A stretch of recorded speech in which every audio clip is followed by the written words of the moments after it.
everyone. Thank you so much for coming to tonight's conversation series.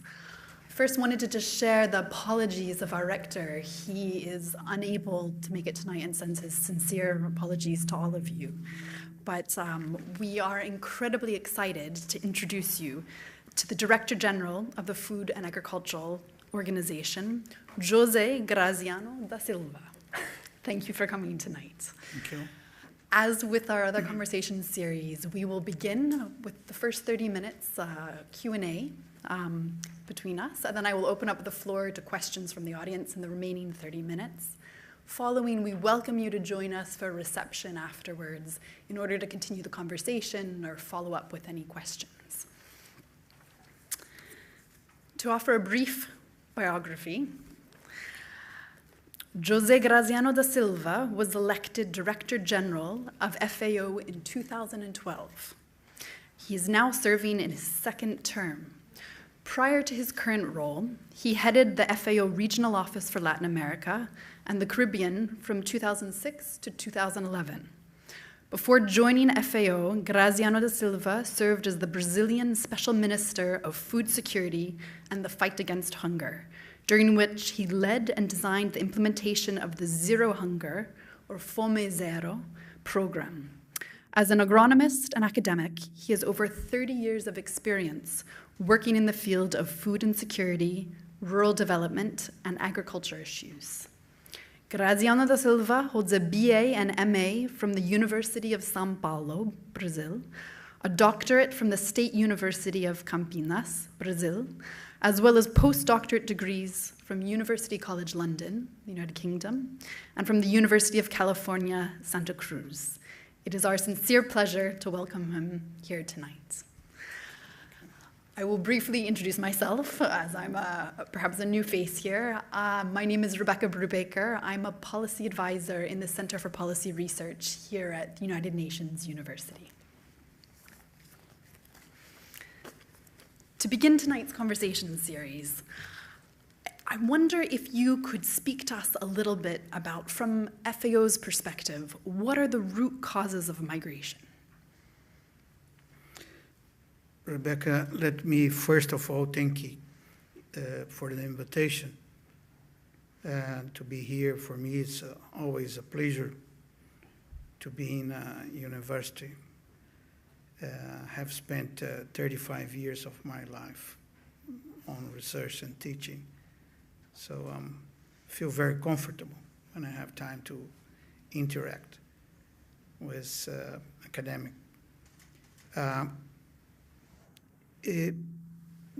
We are trying FAO to highlight the issue of the link between migration and rural development. This is a kind of activities and research we are doing. You can, those publications are available on our website. You can download it. The main idea is that nowadays we are talking about migration as international migration. But in fact, let's say the previous or the beginning of all this is the rural-urban migration, internal migration. We used to say that internal migration, even in quantitative terms, is 3 times more important than international migration. An estimate that we have nowadays about 250 million people moving across the borders, but we have 750 million moving inside their own countries. So we approach this issue from the perspective of people leaving the rural areas, looking for better opportunities in the cities. And we have to say that from the policy perspective, this exodus from rural areas has been the most successful policy to, let's say, get out of poverty. People who have moved from rural areas to urban areas to avoid poverty, to get a better opportunity, to get health service, education, etc. Even nowadays, we have seen how successful some countries use this policy. I think China is the best example that we have, urbanizing, depend the time you give, but it's more than 500 million people living in rural areas and coming to urban areas, and improving their standard of life, having access to public service, etc. So what FAO wants to highlight is that if you address the root cause of migration, you see deprived rural areas that have been abandoned, neglected by the governments, and for many reasons that we can discuss, but there is where the problems start. We cannot ignore that if you wanted to address and promote migration as a policy that can be part of the development agenda. What we want to say is that migration should not be considered part of a humanitarian agenda only or an emergency issue. No, this is there for a long time and will be there for a long time as an opportunity for people looking for better chance in their life, in their own countries or abroad. All this will depend what are the policies that are implemented. We are, let's say, advocating that if you bring back to this development agenda the concept of rural development that was traditional part of it, we can deal with these migration issues. So it's not only addressing the people that have successful crossed the Mediterranean, it's addressing those people where they live there, in Africa, in Syria, in Afghanistan, and so on. There's where the problem began. There's where we need to act. Thank you. I wonder, with your characterization of migration as an opportunity, as one of the most common ways to move out of poverty through rural to urban migration, I know that FAO has been involved with livelihood strategies, interventions, in order to help also create opportunities. I wonder if you could talk a bit about those and how they might influence decisions to migrate, remain, or to migrate rurally versus migrating to urban contexts.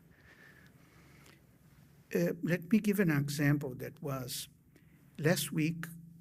The World Food Program issued a report about Syria. And the report is a research study. Says basically that there is a correlation between migration and food security and conflict. So basically it says something that we already know, but now it's, let's say, proven scientifically. When we have conflict, we have more food insecure people, and vice versa. When we have more food insecure people, we have more conflict. And people try to leave the homeland due to this issue of food insecurity and conflict. In fact, they show that 1% increase on the level of food insecurity, according to the scale that we use. That's the IPC scale. 1% plus means 2% more of migration. People leave as food insecurity improves. So the way to keep those people there is to restore food security. How we do that? I'll take the example of Syria. So, we believe that first, most of those people that live from rural areas. First, they try to go to the next city, but this is just a step to move forward out of the country, out of the region under conflict. So if you want to retain those people there, you need to assure them that they will have food available. So they need food assistance, but you need to rebuild their livelihood, the way they live. We have a lot of people nowadays in those areas that are living in camps. Most of them are pastoralists. During the conflict, they lost or their herbs were killed. Then you bring them into the camps.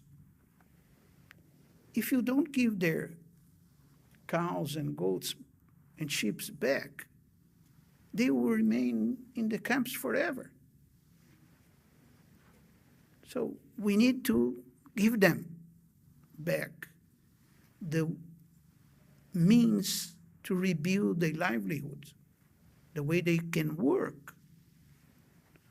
The same applies to farmers.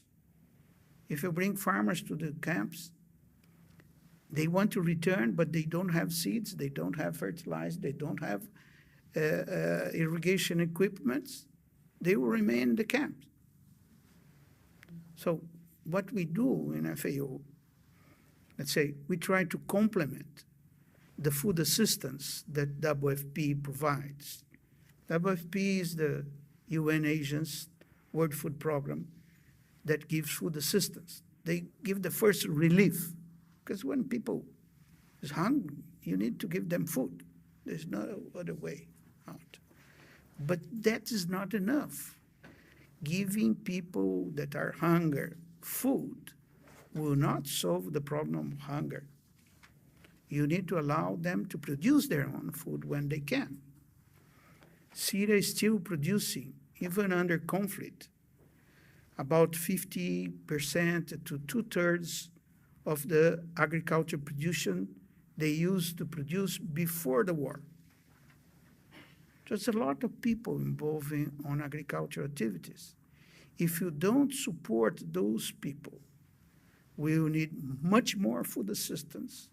It will be much more costly because you need to bring food from outside the country. It costs 10,000 more than producing locally. So this is our approach, a complementary approach to rebuild the livelihoods. It's not enough to support lives. That's needed, of course. But you need to support the livelihood, rebuild the livelihood, if you want to have a sustainable approach to combat hunger. Thank you. That's fascinating to hear, particularly also considering it in the context of the Secretary General's new emphasis on prevention and how focusing really at this root cause of building resilience through these complementary livelihood intervention programs that FAO has undertaken, how important a role that will be as part of this new comprehensive focus or attention on prevention. So it is quite helpful for us to better understand and to hear. To move from specific interventions to another factor complicating efforts to create sustainable livelihoods or to have food security, I'm curious if you could tell us more about how climate change in particular is impacting on rural migration and what sorts of trends we might be able to expect in the future as it continues to intensify. Well, I'll try to address more specifically this climate change impact because it has happened, already happened. It's not something for the future. People used to talk about climate change impact for our, let's say, grandsons. No, it's nowadays that we are seeing that. Give an example of Africa. One of the best performance of countries in Africa were in the East Africa countries, Ethiopia, the way down until Kenya, Uganda, they have been able to produce their own food and increase and reduce a lot the number of malnourished people. In the last 4 years, we saw the impact of El Niño. El Niño is a change in the pattern of rainfall that start in the coastal area of Peru, in the Andean region in South America, but affect all the Pacific areas and go through to reach Africa, East Africa. So in those areas, we had, in the last 4 years, 3 years in sequence of drought, severe drought. No rain at all, not a drop of water in some areas. Despite all efforts, like the governor of Ethiopia have been doing to promote irrigation schemes and successful approach for new varieties resistant to drought, we step back. And Ethiopia is now at the brink of famine also, without conflict. Ethiopia is a country that where we don't have an open conflict like we have in South Sudan or Somalia. So what climate change is doing is, let's say, not only undermining all efforts to promote food security, but stepping back countries that had already achieved a good performance on that. And I'll say more. My vision is that since ever human beings, we have tried to guarantee our supply of food. Since agriculture was invented, let's say, we have been trying to have enough food to eat tomorrow. And since the Green Revolution in the 60s, we didn't saw famine back in the international agenda. Last one was during World War and after wars. So from the 60s on, production has raised faster, and we have been able to provide enough food for all.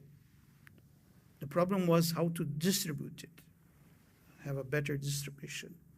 Nowadays, we produce more than enough food. We waste 1/3 of food that we produce. But we have famine back in the agenda. And looking forward, what climate change is doing is undermining this security. We knew before that we will have food available if we plant. Now we don't know. Even we don't know when to plant now.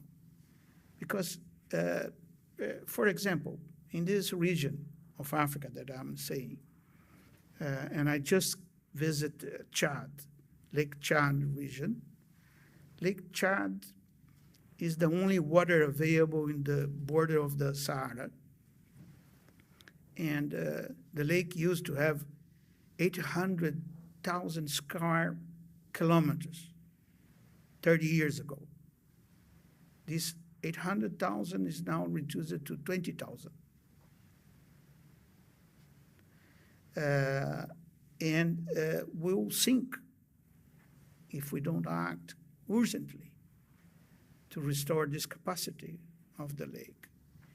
But the season that was, let's say, the provision was to start in late April, beginning of May, it didn't start raining until now.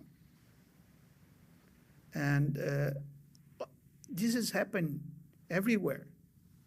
A completely different, what is being called new normality of uncertainty of raining, starting raining season.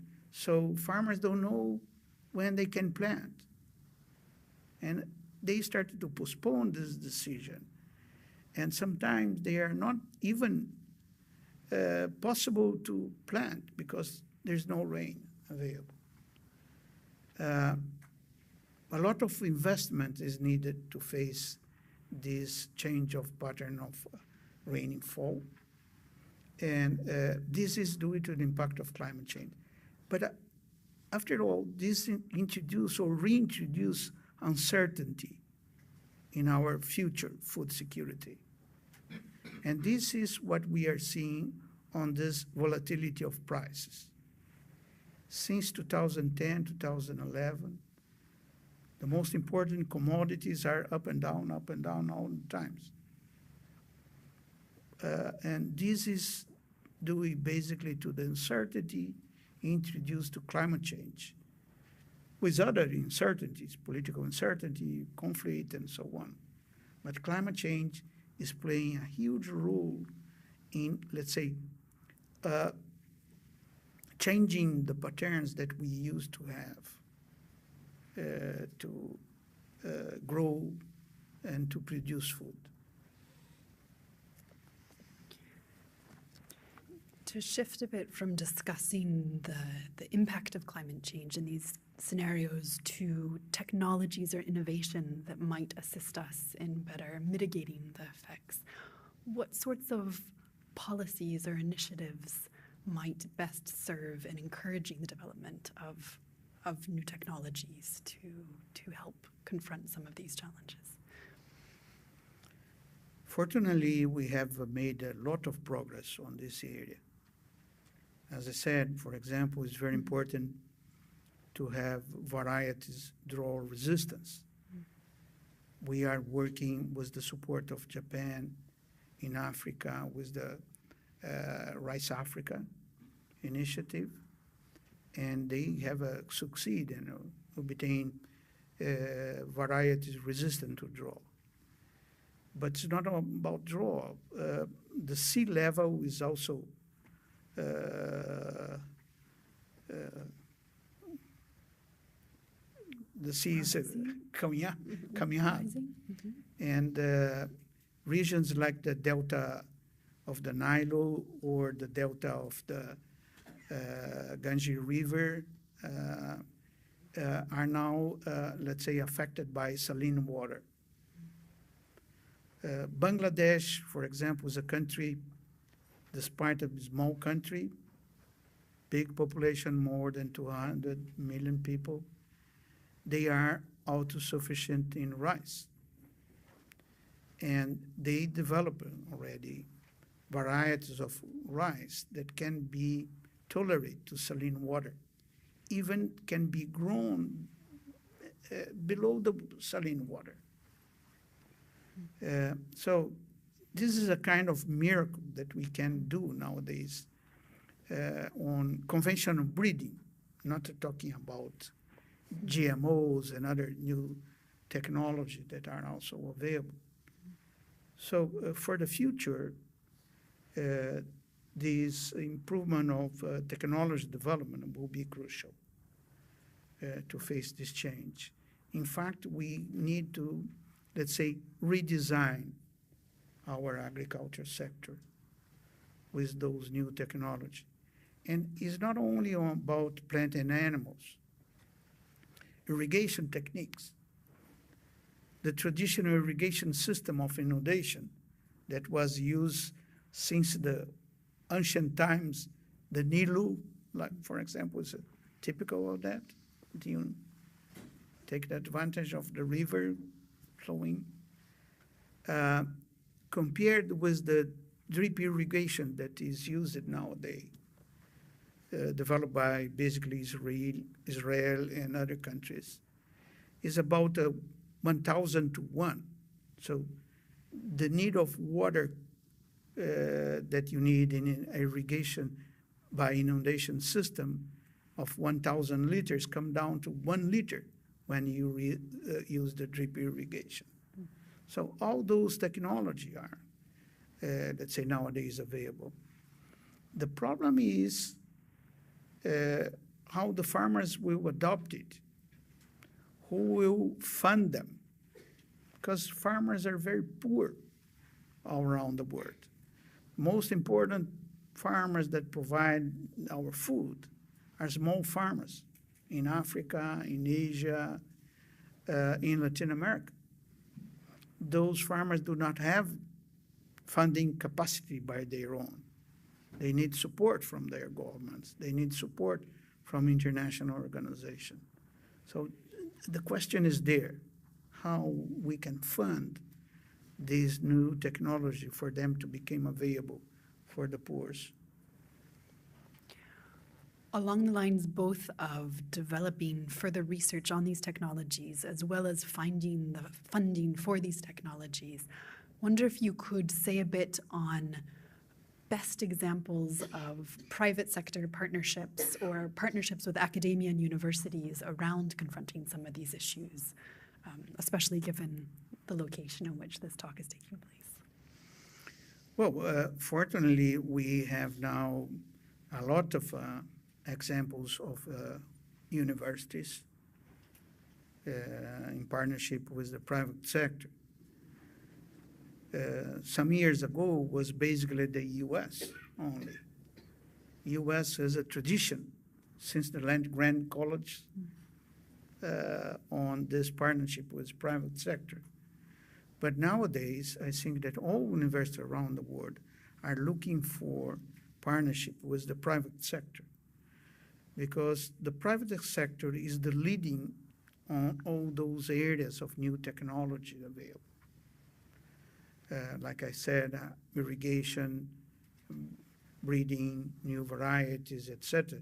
This is all about the private sector. Also, private sector is taking the lead on extension issues, not only research. So we need to have this private-public partnership. And most of the time, we look at it as a funding issue. Partnership with the private sector is not about funding. My own experience says that the private sector does not put money except under very special conditions. But they are good partners to work together with you. And they can provide and share a lot of expertise that they have available. They need the support of government institutions. And they need also the support of international organizations like FAO to provide the standards for them. Because the regulation of what is good or bad for consumers and for farmers, etc., needs to be provided by the public sector. And there's where the partnership is so important. We have, for example, in FAO, what we call the Codex, is a joint commission between the World Health Organization, WHO, and FAO. This commission sets all the standards of all the food you eat, or the farmers for planting. It's a joint partnership, as I said. WHO takes care of what affects the health of the consumers, and we take care of what are the fertilizer, the pesticides, etc., that can be used. And it's a very successful partnership that sets standards for the private sector to work under it. This is a typical win-win solution, setting standards. But there are also some innovative projects nowadays looking for new areas of research with the private sector. IT technologies, I think, the best example. We are all looking for information technology that could be, let's say, implemented to help the control and regulation of our activities. If you look for what is nowadays the innovation in the agriculture sector, most of them comes from this area, applying information technology to the production and control of production. Thank you for expanding on that.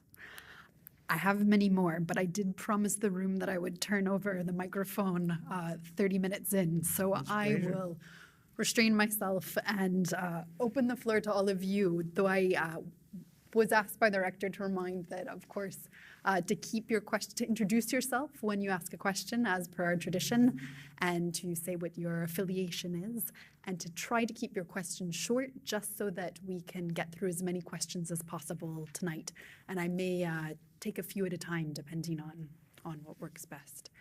So to open up the floor, are there any questions from, please? You take several ones and then, well, no, just to take notes.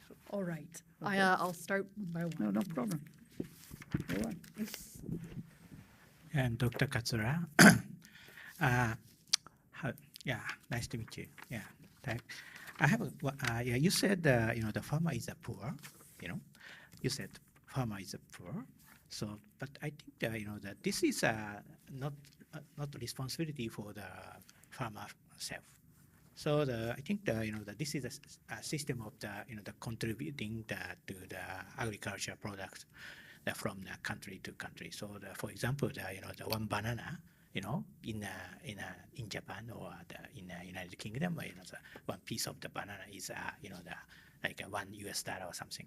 But the producer of original producer in Africa, or South Asia, so they are selling the farmer is selling the like 1/1000 price of the selling price in the industrial nation. So I think that so United Nations or international organization, I think that they you have to that such kind of the very strange system. So if the farmer have the more money from the industrial nations, so that changing. I think that changing the situation. How do you think that? Thank you so much. Maybe we'll take just a few questions I didn't understand the question. What do you want to know? Is it possible to paraphrase Yeah, it, what but do you just want to know? the crux of Or you just make a statement? Sorry, I didn't know. Yeah. So that in Africa or farm in South Asia, you said the farmer is that they are very poor, but this reason is selling system from the agriculture product, I think. So how do you think that improve this issue there? Yeah, thank you so much. Can we take another question or two from the audience? Please in the front here, and then we'll go to. Okay. Oh, it's my turn. Ron McFarlane, Unica, Japan. My question is, I have traveled through a lot of the countries that you mentioned, and I know the concern for water. And we think of water coming from the sky, but there's an awful lot of water in the ocean. And my question is, what activities are involved in development, particularly water desalination programs, taking salt water and turning into sweet water you can use for agriculture? Is that moving in a massive scale, which I think may be needed in the future? That's my question. Desalination programs. Thank you. And a third question before I turn it back to our guest. Muito prazer, Director General. Sou Kikuko Sakai, the United Nations Center for Regional Development. And my question is about the concerning for the migration and also the rural resilience. I would like to know about the fisheries, because rural fisheries fishers tend to move around to catch the fish or more fish. So that is why sometimes in the coast, they sometimes move around the coastal area because of the season and also climate and so on. So that is why I would in some place there is if there is a cooperative, they support their life, but especially in the rural areas such as Africa and some other countries, how to stabilize or how to strengthen the resilience of the rural population, especially in the fisheries. Yeah. Well, if I understood your first, and that make you addressed the issue of the prices that the farmers receive and the commercialization system. Of course, this is perhaps the most important issue. And have to say that we did little progress in promoting alternative systems like cooperatives, etc. So nowadays we have big enterprise that are responsible for the big, let's say, retailer selling all around the world and controlling this international price commodity. What we do in FAO, for example, we have a system that is called AMIS, Agriculture Market Information System. We provide up-to-date information about prices for the four most important commodities: wheat, maize, rice, and corn in a month base. Providing this information, it gives a kind of orientation for the market. We also give the trend, if this is going up or going down. So this has been proved useful for farmers' organization to cope with this volatility of price. But unfortunately, the poor are not organized. That is the point. Poor people are not organized. And we need to improve a lot of these cooperative schemes and others to try to address that. It's not easy to do because it's a cultural issue. African countries have a different approach for these systems. They are individual buyers and sellers. So it's not easy to address this. I don't have let's say, a more concrete answer for that problem, but it's part of our day-to-day life in FAO to try to promote farmers' cooperative and farmers' unions. About the issue of water scarcity and specifically desalinization. A few countries are developing it by now. Basically, the Gulf countries, Arab countries, and Chile has started. Chile, the northeast part of Chile is a desert area, the worst desert of the world, by the way. And the cities there, Arica, Punta Arenas, are using desalinated water. But the use of these, due to the very costly till now, but also, let's say, it's not for drinking water. Until now, we did not solve the issue to provide desalinated water for drinking. They do not fit the standards we need in terms of units on salt concentration. But it is improving. It is improving. There are new technologies available, not only filters, that was the traditional one, but are now also using arc voltaic technology to decompose the water and recover it, like a distillery process. That is very promiseful new technology. And there are many others being used, but the progress is not that great progress to cope with the impact of climate change. What yes have been improving a lot is using underground water, pumping water from the under the soil.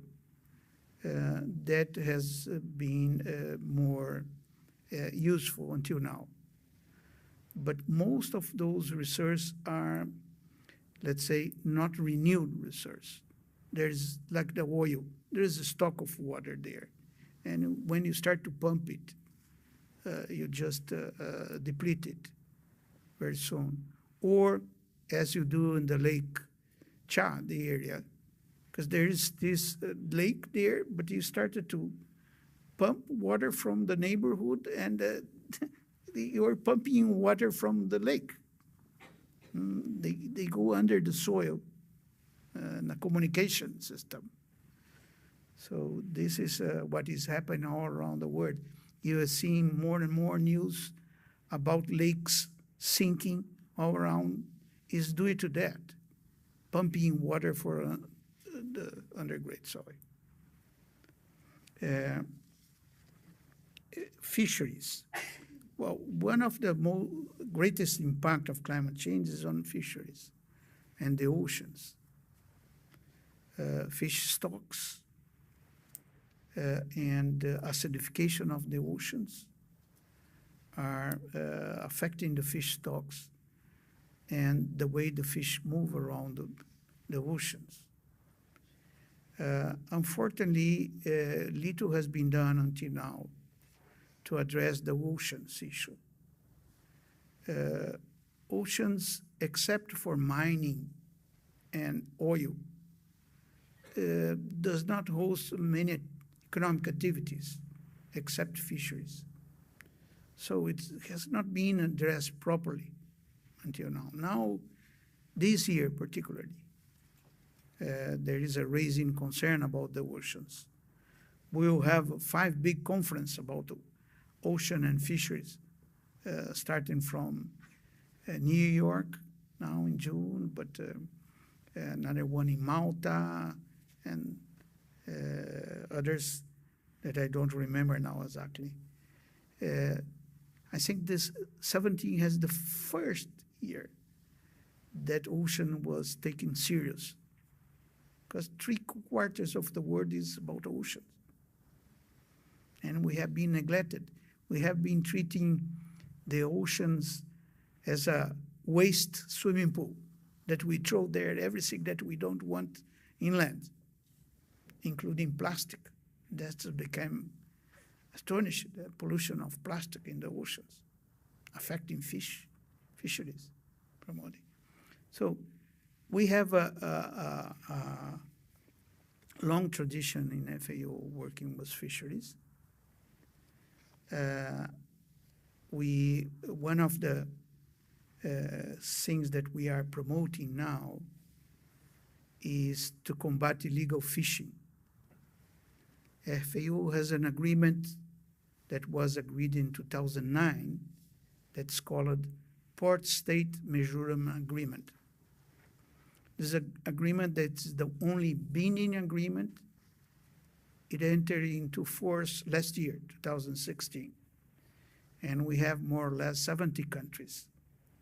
I am informed that Japan is considering to join this agreement, and I will very welcome this. It's very important for countries where fishing is so important to help to combat illegal fishing. And this is just a starting point to regulate this fish market. Most of the fisheries are small and artisan fisheries and need to compete with big vessels fishing in large scale. Most of them do not respect the boundaries, you know, that it's very difficult to set the boundaries in the ocean. It's easy to get in national waters. And this is part of this agreement that we need to respect the legal issues behind fisheries. I hope that, as I said, we started it getting force last year. 1 year after, we have more than 70 countries already. We'll have the first meeting of the parties now in Oslo, Norway, at the end of the month. Will be the first meeting to discuss the implementation of this, how we implement. Because it's not only about illegal fishing. You can imagine that a boat that is not registered, that is illegal, it does not traffic fish, traffic all kinds. Even piracy is related to this. So it will be a big improvement if we could get Japan and other big fishermen nations under this agreement. Thank you. I think we have time for 3 more questions, and I'll take them as a group again. Well, Testing my eyesight here. Just because folks are out in the back. How about this gentleman all the way in the back row on the right-hand side at the very back? Thank you for the talk. I would like to know the joint program of the FAO and IAEA, and at what scale this program is benefiting the farmers. I didn't understand. The joint program of FAO and IAEA? Yeah, And on how agriculture, on agriculture and how it is benefit. about the benefiting the implementation farmers. rate. Yeah. What is the organization? IAEA. International Atomic Energy Agency. Atomic Energy. IEEE. Okay. IAEA. Yeah, okay. Thank you. Okay. Okay. Could we have another question from the, sorry, just trying to make sure I can see it. To go with the back, how about at the very back here on the left-hand side?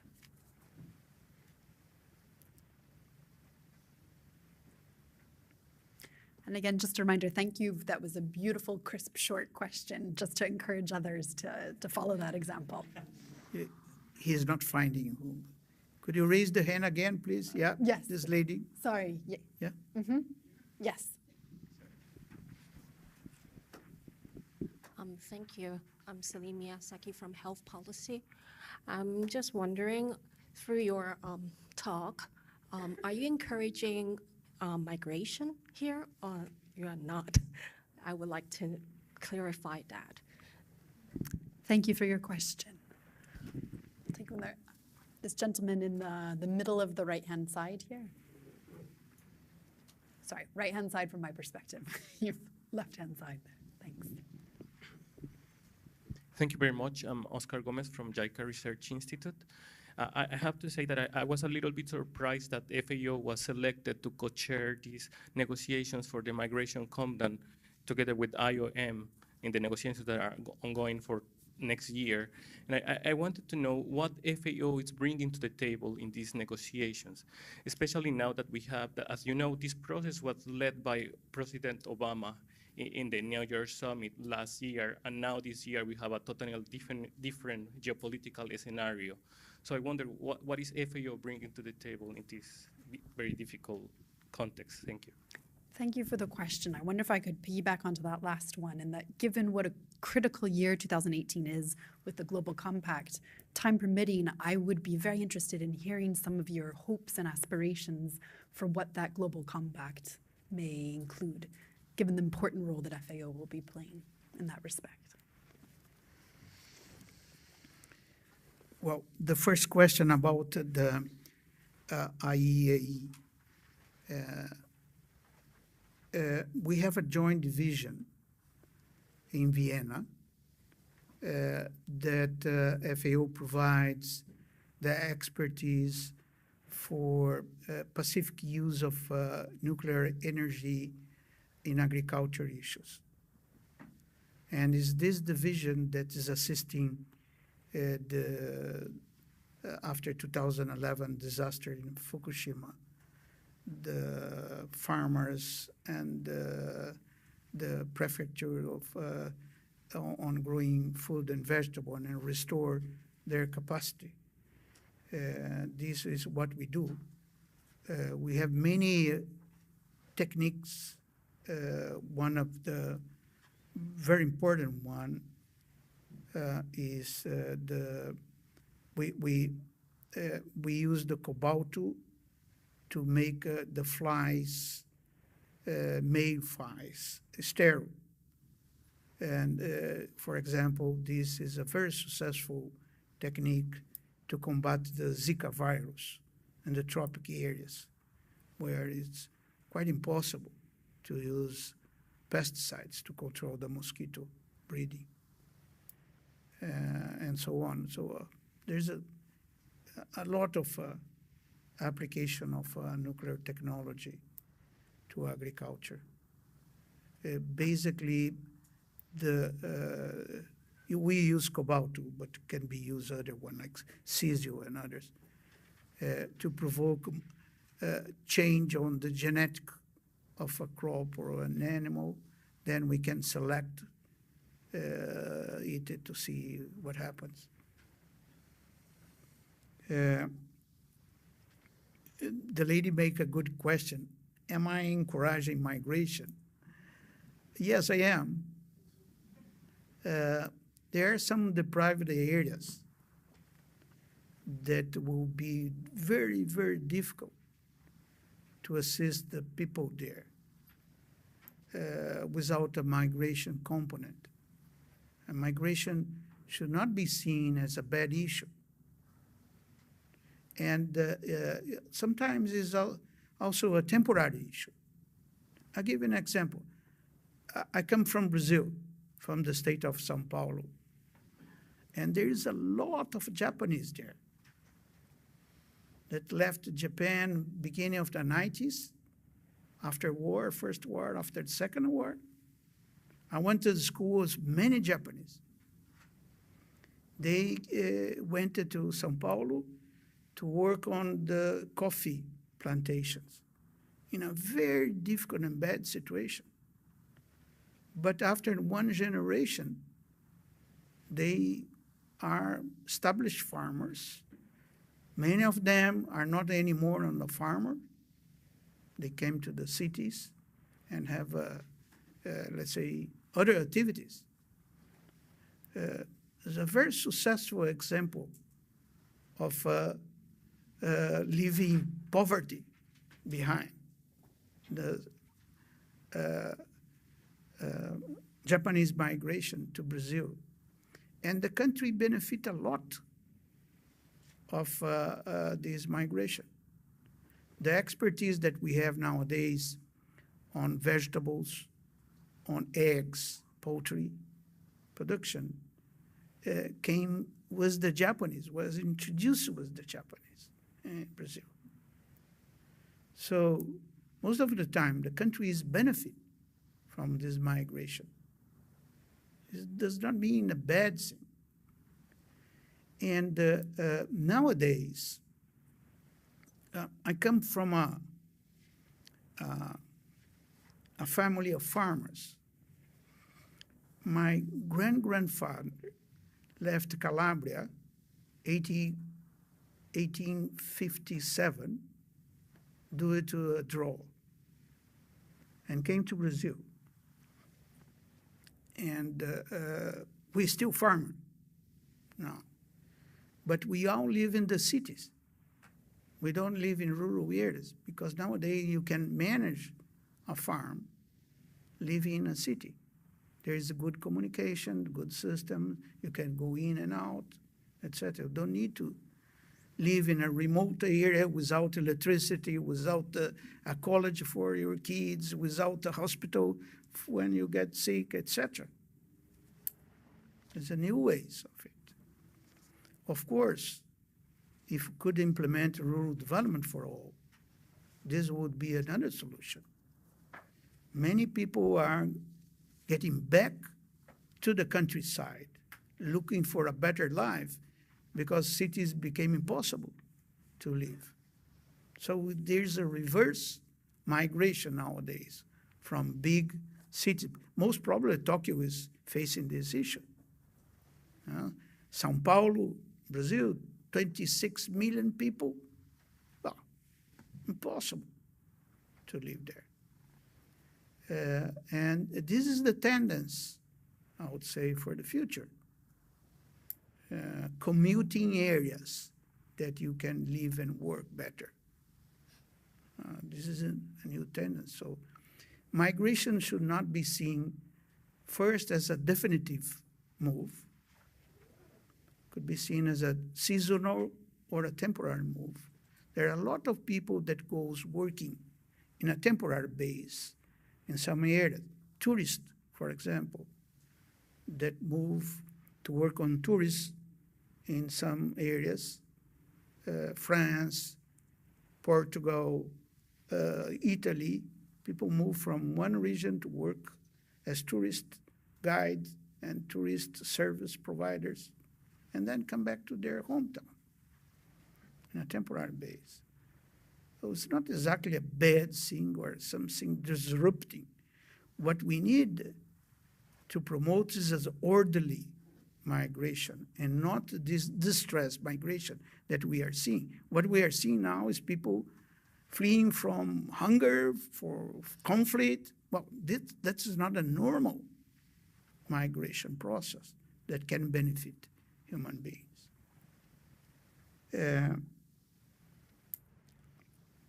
What FAO is bringing to the table? I think that FAO has three things to.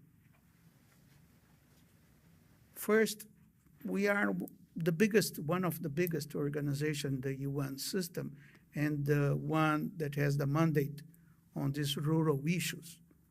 So bringing the rural-urban migration to the table is very important, my opinion. But also, a second point is that the vision that we have of this migration as not necessarily a definitive issue, but a temporary issue, in and out, seasonal migration to provide jobs, temporary jobs, etc., can be very helpful in addressing some traditional centers of migration. Give an example, Mexico and the neighbor countries, Guatemala, the Corredor Seco, and also the US.